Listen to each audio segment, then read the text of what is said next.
Howdy Wieners. Before we get today's video cranking, I want to have a quick talk with you guys. Today's video is sponsored by the beautiful, wonderful folks over at Mystery Tackle Box. They are my best friend and they should be your best friend too. If you don't know much about Mystery Tackle Box, it's essentially a box of baits that you subscribe to that arrives at your doorstep every single month. If you want to learn more about it, check the link down below. And if you have not signed up and want to sign up, use my code right here. You can receive this box for $10 that is worth over 50 bucks. So like I said, use my code, check the link down below. You'd be helping out the channel and you'd be helping out the wonderful people over at MTB. So with that out of the way, let's get to cranking and enjoy today's video.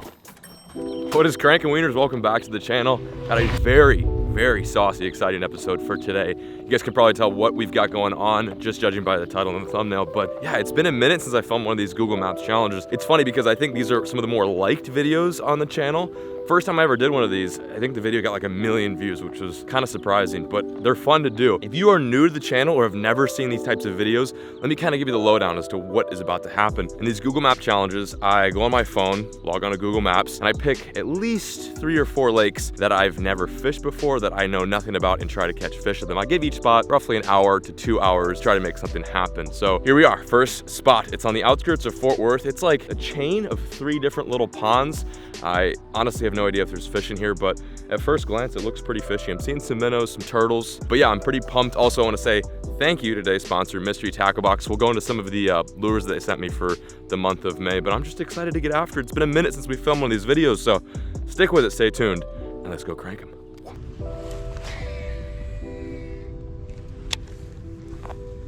Oh, I just got hit. Something tapped me. Might have been just a gill. Weird. What's up, duck? Holy shit, look at that. Oh, those are just babies. They look like Lucky. They're pretty damn cute. Dude, they're so small. Urban pond, but it's still teeming with life. Well, if we don't catch a fish here, at least I got to see a baby muskrat. That's pretty dope. And we found the mother of muskrat. She's right there. Your children, they're up there. Better go get them. They're honestly so tame too. Normally muskrats, they just spook right off. Like I'm walking with this one. And then there's 2 more down there, which I think they're juvenile. And there's another big dog over there. It's a damn shame this isn't a muskrat Google Maps challenge. Oh, look at that thing. I feel like I'm in Jurassic Park right now. Not quite it. Okay, well, Google Maps spot number 1 was kind of crusty. I mean, it looks cool. It's neat that there's like 3 ponds in a row, and I was seeing some life, just not the right kind of life. Lots of muskrats, ducks, a few bluegill here and there. I did get some bites, but I don't think they were anything substantial. So, onwards, moving to the next spot. We're gonna head back in the car, look for a new spot on Google Maps. So, let's check it out. I'm sure there's some other good spots in this area. Also, it's kind of starting to rain. So this is where we just fished. Take a gander. It looks good. You can see why I probably wanted to come here first, but looks can be deceiving, especially when you're doing a Google Maps fishing challenge. Let me zoom out. We are on, so we're just south of Fort Worth. This is a pretty urban spot. Creeks are fair game, by the way. Creeks are fair game, rivers are fair game, ponds, lakes, all that stuff. It just has to be water. Dallas definitely has more ponds than Fort Worth. Fort Worth is good. There's some water. Let's try this one, Lake Como. Never fished here before. Let's get his bread. 15 minutes away. That's not bad. Spot number 2. Let's see if we can find some bass here. This is like a real urban spot. Like we're real close to Fort Worth right now. All right, spot number 2. Let's see what it's all about. I'm gonna start off with a chatterbait. I got this on the Guggen Green prototype rod. It's one of the all-purpose rods, like a 7-foot, medium heavy. And then I'm also gonna toss around a lunker log. Just 2 pretty solid summertime tactics. I've never fished here before, so I don't know what they want. We're gonna find out though.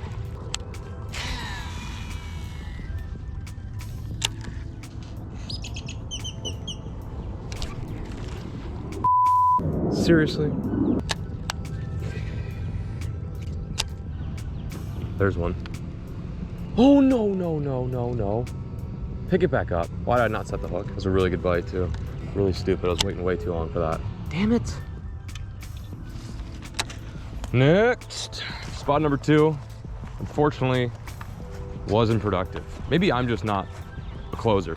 Maybe this was a good spot and I just wasn't able to capitalize. Admittedly, I did get some bites.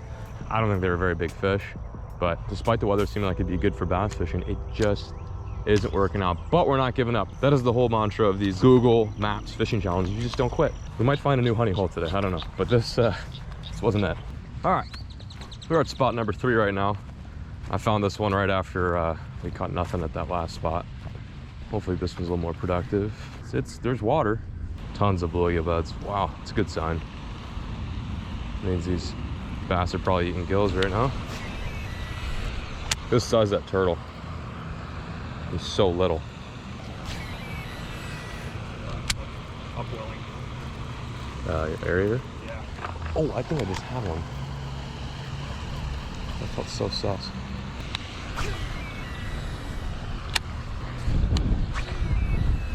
Grassy as gonna pick one off this dock and bounce. There's a fish. There we go. We're on. First fish. Oh my god, dude. I think it's like a good one, actually. I think it actually could be like a nice fish. Oh my god, dude. Yeah. Yeah, that's a good bass. Like a 3 or 4 pounder all day. Just crushed the chatterbait. Are you kidding me? Yes, let's go. Let's go. Oh, she's barely hooked. This could be kind of bad. Okay. What am I gonna do here? What am I gonna do here? She's barely hooked. Come here. Come here, sister.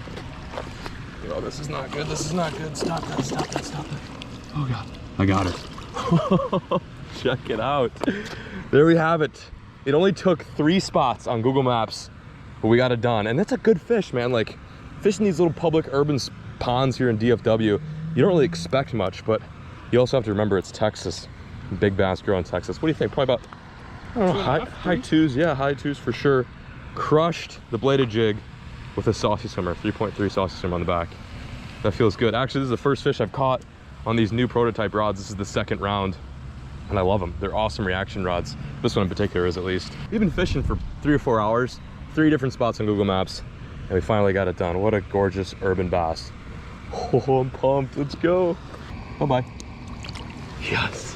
If you guys ever do get the chance or want to do one of these Google Maps challenges, don't get discouraged. Even if you fish like 3, 4, 5 spots with not a single bite, that 6th spot or the 7th spot may be your new honey hole. And like I said previously in today's video, some of my best spots that I found here in DFW have been on Google Maps. So just absolutely crushed it. That was so dirty. I was starting to lose faith. I was like, to Alex, I was like, dude, I just want to catch one on this dock and then bounce and go to the next zone because I wasn't feeling this. Maybe there's more to this pond than we think. I don't know. Lots of grass. Clearly has largemouth in it. Let's just keep chucking and winding. Put her there. Boosh, let's go. Sick. So, oh my God, another one. Another one. Just took a swipe at it. Whenever I'm fishing these little ponds, I like to kind of move quickly. It's so easy to throw a Senko or a craw just because those baits tend to get bit when others don't. Bass right here. Where? Big bass, on a bed, on a bed. On a bed? Yeah. Bring it, drop it. Well, I'll use the crawl. Use the crawl. 150%. Oh, no way. Like 100, like 2. Oh yeah. I see him. For sure. No way. Oh yeah, I see him. Oh yeah, he's on a bed. Yeah, look at him. Oh my God. Here we go. Ready? Oh, he just made a pass at it. How are they still on beds right now? He just made a huge wake. See, there's the male right there. The female's pretty good sized. This is so nuts. Just when you think it's gotten too hot for bass to spawn and they're out in the depths eating and not making babies, you pull up to a pond like this and there's fish. Alex actually just went to go sit down on the bench and he's like, holy shit, there's a bed. I'm like, no way, come on. He'll come back though, because he saw you and he saw me and he wasn't in a hurry. This is nuts. That was a good one. Yeah, you're right, probably about 2 or 3 pounds. Where did you go, sister?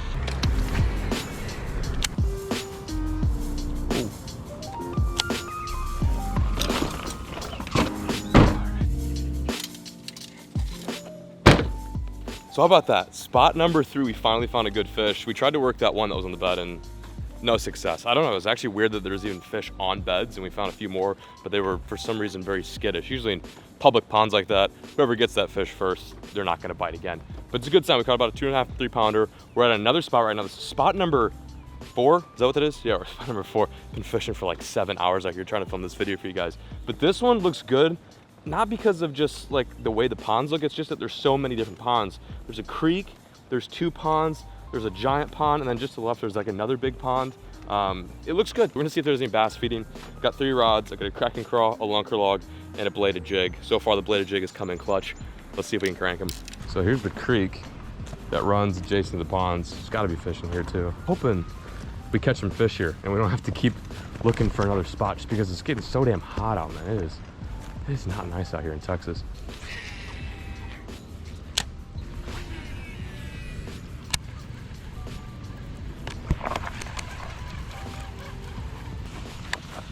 If I had to choose one bait and one bait only to fish at like ponds while trying to cover water, it'd probably have to be either the chatterbait or the swim jig. I guess it kind of depends like what I'm really fishing. The chatterbait's nice because it just throws off a ton of vibration.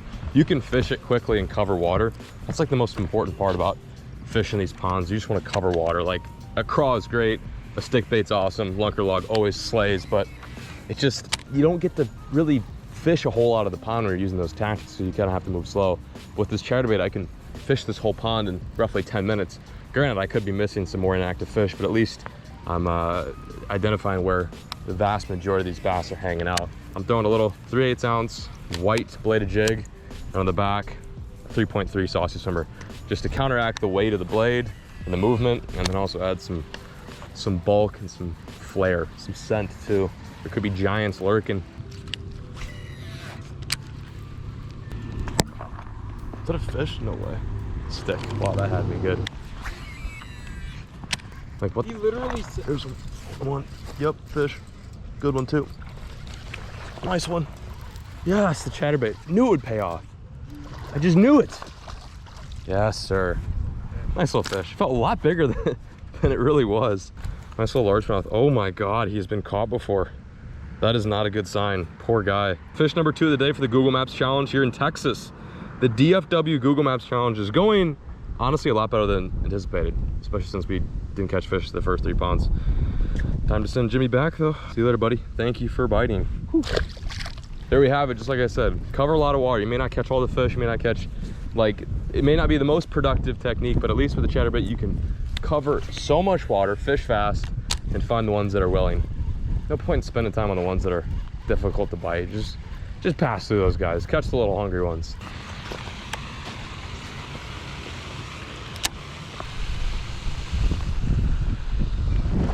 No! Oh my God, that was a big one. Oh my God, that was a big fish. I was like going over some structure that pulled back. You dingus. You were a dingus. Yeah, for real. Oh, there we go. There's one. Good one. Yes, yes, yes, yes. Oh, yeah, another one on the chatterbait. I watched him eat it right on my feet. We had a slow start, but we are putting it together right now. That's fish number 3. Not a bad one. It's apparent that the chatterbait is the key player today. And I think the reason is because in these ponds, a lot of these fish are post spawn. They're guarding fry. They're very protective. And the ones that aren't guarding fry are hungry because they've been on the beds all month. So yeah, I mean, that's about a 2-pounder. He ate like right at my feet. That was so wild. I don't even know where he came from. Another nice DFW pond bass. Oh, hell yeah. Okay, buddy. Goodbye. Look at him swim off like that. How majestic. There you have it. They're crunching right now. We're gonna get a few more casts in and see if we can pull a few more off. Other than this, I've got no more tricks up my sleeve. I feel like I've scoured Google Maps for some ponds that I have not fished yet.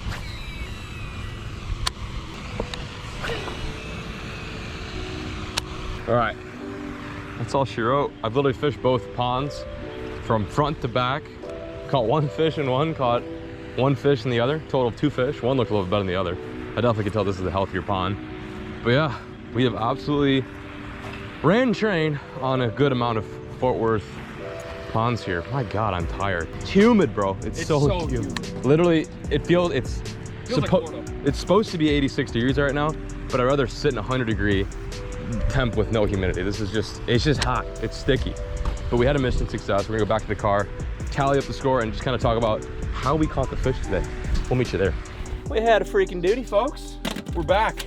We're back from the action. Wow, what a session that was. I'm stoked that I got a chance to do another Google Maps fishing challenge. We leave for Maine in roughly 2 days. Really, 2? Yeah. Friday, oh yeah, you're right. Friday, Saturday, and then Sunday morning we leave. So it's cool to kind of squeeze in one last Texas send. I'm gonna be back in Texas this summer, but as you probably can see right now with the sweat dripping from my face, it's getting hot, and northern Midwestern boy just does not.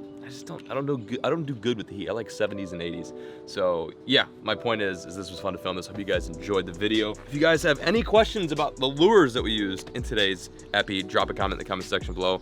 Also, do not forget to check out the buddies over at Mystery Tackle Box. If you have not signed up yet before or want to learn more about it, check the link down below and use my code to to get your first box for low as $10. This is literally the best gift you can get any angler or yourself if you like to fish. It's a great gift. I've gifted to myself for I think 4 years now, and I absolutely love it. You get the Mystery Tackle Box Pro, the regular saltwater boxes, panfish boxes, you name it, they have a box for every single angler out there. So link down below. Huge shout out to them. Huge shout out to you guys, you beautiful wieners out there, for watching today's episode. We will catch you guys on the next episode, hopefully in Maine. Anyway, we're peacing out, signing out. Thank you so much to do, and as always, folks, keep fishing, never stop.